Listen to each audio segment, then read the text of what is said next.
بیوی کو پاکستان چھوڑ کر 1 ہفتے کے بعد واپس آنے کا کہہ کر وہ امریکہ روانہ ہو گیا۔ 26 گھنٹوں کے طویل سفر کے بعد اس نے رات کی تاریکی میں نیو یارک میں موجود اپنے گھر کا دروازہ کھولا اور بستر پر آ کر اوندھے منہ لیٹ گیا۔ صبح کام پر پہنچنا تھا۔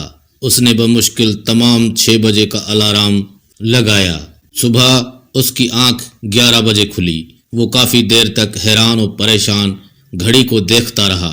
اس نے چھلانگ مار کر بستر سے اٹھنے کی کوشش کی، مگر یہ کیا، وہ تو اپنے آپ کو 1 انچ بھی نہ ہلا پایا۔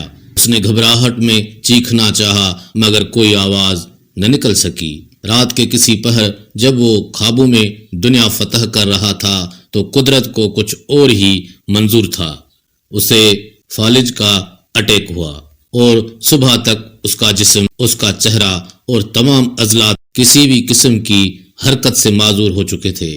اس کا دماغ کچھ کام کر رہا تھا، مگر اسے بڑی مشکل پیش آ رہی تھی، یہ سوچتے ہوئے کہ وہ کون ہے، اس کا نام کیا ہے، بیوی بچے ماں باپ کون ہیں، وہ سب کچھ بھولتا چلا جا رہا تھا۔ یادداشت کا کھونا بالکل ایسا ہی ہے جیسے کوئی قسطوں میں خودکشی کرے۔ ہلکے ہلکے، رفتہ رفتہ، مدھم وہ تمام لوگ جن کے ہونے کو ہم زندگی کہتے ہیں، دماغ سے رخصت ہوتے چلے جاتے ہیں۔ دل میں رہتے ہیں، مگر دل تو احساسات کا مجموعہ ہے، شکل کا نام اور صفات تو دماغ دیتا ہے۔ مسٹر صدیقی کو بستر پر پڑے آج تیسرا روز تھا۔ موبائل فون تو اس دور میں ہوتے نہیں تھے، اور اگر ہوتے بھی تو وہ کون سے اس قابل تھے کہ وہ ہاتھ ہلا سکے۔ گھر میں موجود فون بجتا رہا، کبھی آفس والے کال کرتے تو کبھی پاکستان میں گھر والے۔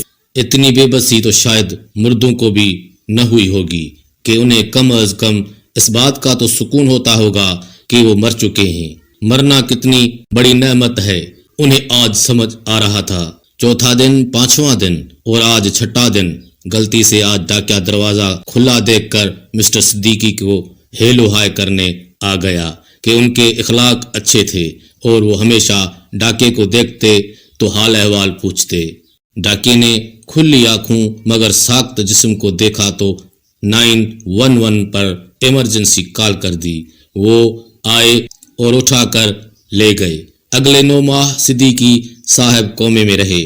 وہاں سے ہوش آیا تو کینٹکی کے ایک ہاسپائس ریہیبلیٹیشن سینٹر میں منتقل کر دیا گیا۔ دن، ہفتے، مہینے اور سال گزرتے چلے گئے۔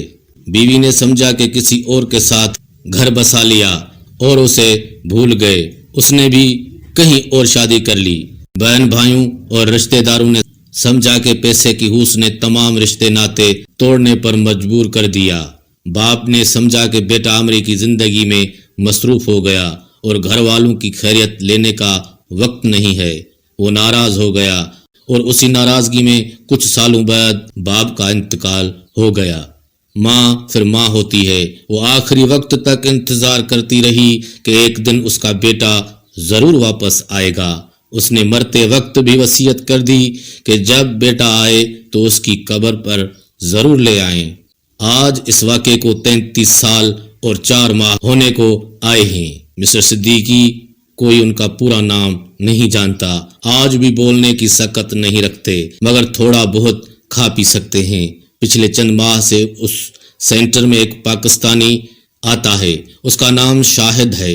شاہد انہیں دیکھتا ہے تو اسے شک گزرتا ہے کہ یہ پاکستانی ہے، مگر ایک کلین شیو بوڑھے کو دیکھ کر اندازہ لگانا مشکل تھا۔ بول تو وہ سکتے نہیں تھے۔ آج مسٹر شاہد کو ایک ترکیب سوجھی۔ وہ گھر سے پاکستانی چکن بریانی لے گئے اور مسٹر صدیقی کے سامنے رکھ دی۔ مسٹر صدیقی کے پورے جسم میں صرف آنکھیں بولتی تھی۔ آج تو جیسے وہ ابل پڑی۔ نرس چمچ سے بریانی آہستہ آہستہ منہ میں ڈالتی جاتی، مگر اتنے آنسو اس میں مل جاتے کہ اندازہ کرنا مشکل ہو جاتا کہ چمچ میں چاول کی مقدار زیادہ ہے یا آنسو کی۔ یہ آنسو اس وقت کا ثبوت تھے کہ بندہ یا تو پاکستانی ہے یا انڈین۔ شاہد نے مریض کو گلے لگایا اور دونوں نہ جانے کتنی دیر تک روتے رہے۔ اگلے 6 ماہ میں شاہد نے سب پتہ لگا لیا کہ یہ شخص کون ہے، مگر اب 33 سالوں بعد فیملی کی تلاش ایک بڑا مسئلہ تھا۔ اس نے اس کی تصویر کھینچ کر فیس بک پر لگا دی۔ 2 ہی ہفتوں میں ان کا مسٹر صدیقی کی گزشتہ بیوی اور بہن سے رابطہ ہو گیا۔ اس ہفتے مسٹر صدیقی اپنے بہن سے امریکہ کے ایک اسپتال میں ملے۔ نہ کچھ بول سکے اور نہ ہاتھ ہلا سکے، ہاں مگر آنسو تو کم بخت ہیں، فالج میں بھی نکل آتے ہیں۔ آج رات شاہد سوچ رہا تھا کہ آدمی غرور و تکبر کس بات کا کرے۔ چلتے ہوئے نظام میں سے قدرت نے ایک آدمی کو بنا موت کے 33 سال کے لیے نکال کر باہر رکھ دیا۔ وہ جو سمجھتا تھا کہ اگر وہ کام نہ کرے تو کھائے گا کہاں سے، اسے بھی بٹھا کر بلکہ لٹا کر 33 سال کھلاتے رہے۔ صرف بندہ اپنے آپ کو دیکھ لے، ان تمام بیماریوں کا اندازہ کر لے جو اپنے جسم میں ساتھ لے کر چلتا ہے، اور ان میں سے کوئی نکل پڑی تو وہ کہیں کا نہیں رہے گا، تو غرور و تکبر آنسو بن کر بہہ جاتے ہیں۔ دیکھنے اور سننے کا بہت بہت شکریہ۔ اللہ حافظ۔